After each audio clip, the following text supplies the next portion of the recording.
Okay, this is the beginning of our Kneebar to Kimura series. So we're going to start out in the Drysdale, and we're going to move through a couple of positions. One of the techniques we're going to show is the Kimura to the side saddle, and that we have featured in our Jiu Jitsu X instructional video that we've recently released, and that link is going to be in the description. So let's hop into it. So I'm here in my Drysdale. I've got my arm laced in between his legs here. He's got his legs triangled. That's kind of important to this position. If his legs aren't triangled, I'm going to do something a little different. But because the knee bar is an imminent threat, most of the time the legs are triangled. So I'm going to kind of cut my hand here, and I'm going to rotate his position over. Now when I'm in this position, a lot of times I'm looking down here for the knee bar, and he's getting a little frisky up top, and then I'm looking back. So to set this up, what I'm going to do is basically I'm going to use our knee cut pass here. So I'm going to look to dig this underhook. But he doesn't always give me the underhook. So sometimes I got to come back to the legs, and then I'm going to come back, and now I can get this underhook. So it's really important. To start this move, I have to have the underhook. I can't do it without that. So what I'm going to look to do now is I'm going to put my head on the mat. This is going to make sure that all of my weight is on one side, and he can't sweep me over. So I put my head down, then I'm going to step over with this leg. Now I feel safe to remove this arm, because he's not going to be able to sweep me. Now I'm going to look for this arm right here, and I'm going to pin it to the mat. Sometimes that's easier than others. So now what I'm going to do is I'm going to turn my hips down, I'm going to point my toe, and I'm going to kick this leg free. Now as I'm kicking free here, I want to go directly for my Kimura, so I want to keep this arm pinned to the mat. And what I'm going to do is I'm going to step this foot high onto his bicep. Now I'm going to windshield wiper my legs over and take the same control.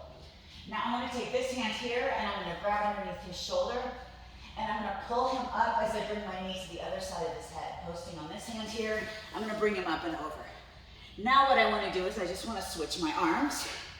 I'm going to grab this one here, thumb in, thumb in. Before I look to get my Kimura though, I want to make sure that I've got his elbow kind of pushed into my chest. I'm going to pick it up, and I'm going to rotate my entire body, not doing it with my arms. My other major option to attack the Kimura out of this position comes off of his reaction, not anything that I'm going to set up. So as he pushes me off of him, maybe he's going to try to get my hips away. What this does is it makes it really hard for me to control this and look to attack my knee bar. But what he's doing now is he's moving his elbows just enough away from his body. So what I'm going to do is I'm going to start to slide over, and I'm going to trap this arm as I do. So what I want to do is I kind of want to make a fist, and I want to put it underneath his arm here. This is going to isolate his arm long enough for me to take a good Kimura control. Now what I need to do is clear my legs. So I'm going to take this foot, and I'm going to kick this off here.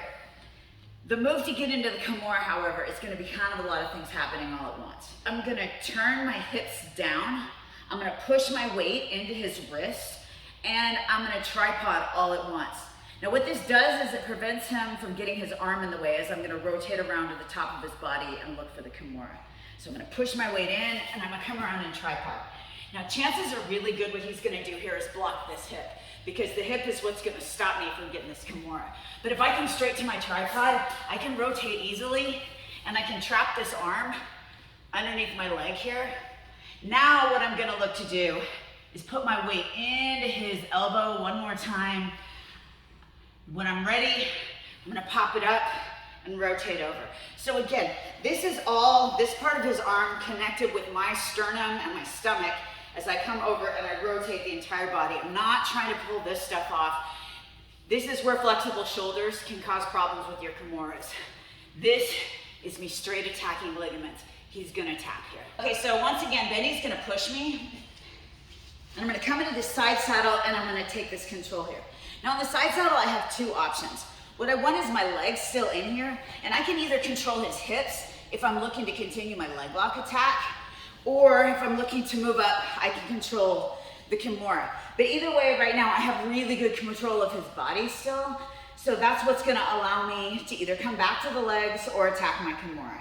So once again, if I'm going to attack the Kimura, I need to free my legs. Maybe this time I'm going to need to adjust a little bit more to get his wrist right into a good position for me to pop up. Now I turn my hips down and move around. But let's say as I do this, he's a little bit more nervous about the Kimura than about my position. He's going to grab his own elbow here. So as I come over, you can see now, this is gonna be hard to finish this Kimura here. So what I'm gonna do is I'm gonna kind of lift my arm up here.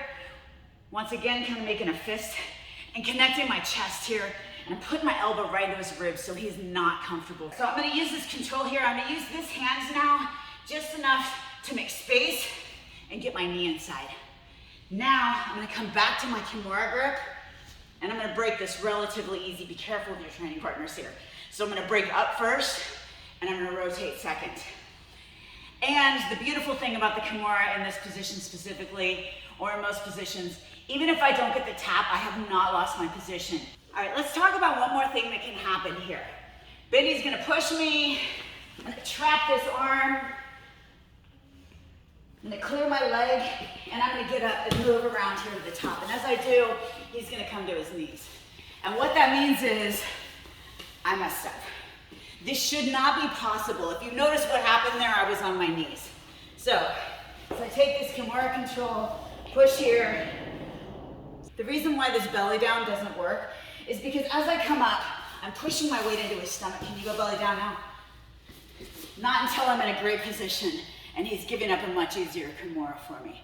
So those are some things to think about as you're attacking the Kimura out of the Drysdale. It's a really great alternative to the Kneebar in that position. If it's against your rule set, maybe you're a blue belt, or if it's just not working and you're tired of the loop that you're in and you want to get onto something else, the Kimura is a great option.